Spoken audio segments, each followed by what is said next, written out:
Hello, so in this video I'm going to show you how we can reset the Blomberg dishwasher.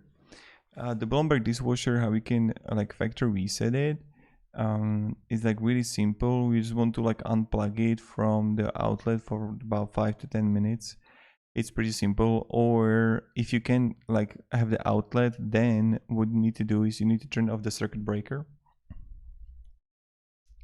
So that's how we're gonna actually do it and how it's done.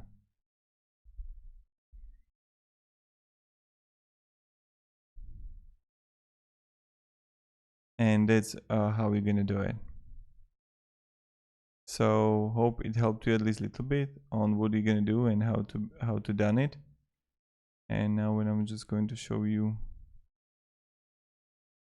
the buttons.